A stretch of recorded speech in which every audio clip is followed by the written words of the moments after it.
Halo semuanya, selamat datang kembali. Hari ini kita bakal kupas tuntas satu topik yang, sering banget bikin bingung, yaitu anulasi dalam gereja Katolik. Banyak banget yang mikir, itu kan cuman istilah kerennya gereja buat perceraian. Tapi, apa bener begitu? Yuk kita bedah sama-sama faktanya menurut hukum gereja. Oke, kita langsung aja ya ke biang keroknya. Inilah anggapan yang paling umum kita dengar. Banyak banget yang percaya kalau anulasi itu ya perceraian versi Katolik. Cuma beda nama, isinya sama aja. Nah ini dia jawabannya. Anggapan tadi itu 100% mitos. Salah besar. Keduanya itu konsep yang beda banget loh secara fundamental. Nah di sini kita akan bongkar kenapa menyamakan anulasi dengan perceraian itu keliru total. Gini, untuk bisa ngerti apa itu anulasi, kita harus mundur sedikit dan paham dulu dasarnya. Gimana sih gereja Katolik itu memandang sebuah perkawinan? Ini kuncinya, karena dari sini kita bakal tahu kenapa istilah perceraian Katolik itu sebetulnya nggak ada. Jadi, menurut gereja, perkawinan antara dua orang yang sudah dibaptis itu bukan sekedar kontrak legal atau perjanjian di atas kertas. Perkawinan itu adalah sebuah sakramen. Artinya, ini adalah sebuah perjanjian suci seumur hidup yang jadi simbol ikatan antara Kristus dan gerejanya. Sakral banget kan? Nah, ini dia poin yang paling krusial. Ayat dari hukum kanonik ini menegaskan satu prinsip inti. Perkawinan itu tak terceraikan. Maksudnya apa? Gereja percaya bahwa mereka, sebagai institusi, tidak diberi wewenang sama sekali oleh Tuhan untuk memutus ikatan perkawinan sakramental yang sudah sah terjadi. Yang bisa memutuskannya? Ya, cuma kematian.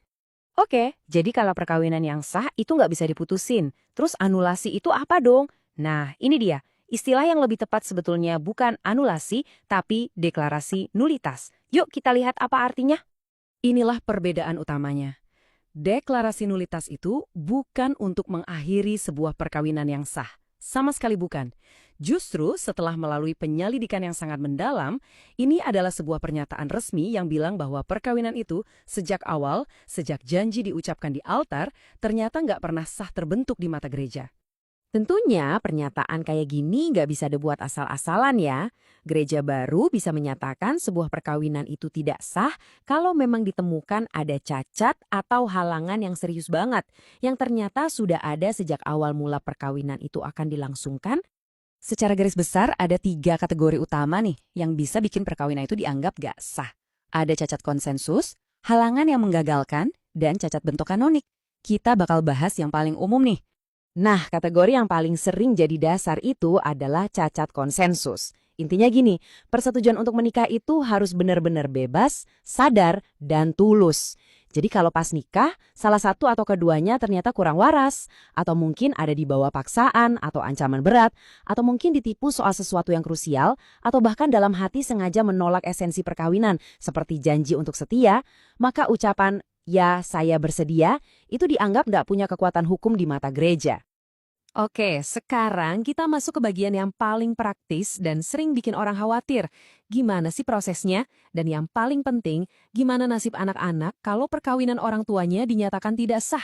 Penting juga buat kita tahu kalau proses di pengadilan gerejawi ini nggak kaku loh, prosesnya terus dievaluasi. Contohnya, Paus Fransiskus di tahun 2015 melakukan reformasi besar supaya prosesnya jadi lebih cepat, lebih sederhana, dan lebih mudah diakses oleh umat. Tapi ingat ya, yang diubah itu prosesnya bukan ajaran dasarnya tentang perkawinan. Ini dia, mungkin pertanyaan paling sensitif dan paling penting dari semua ini.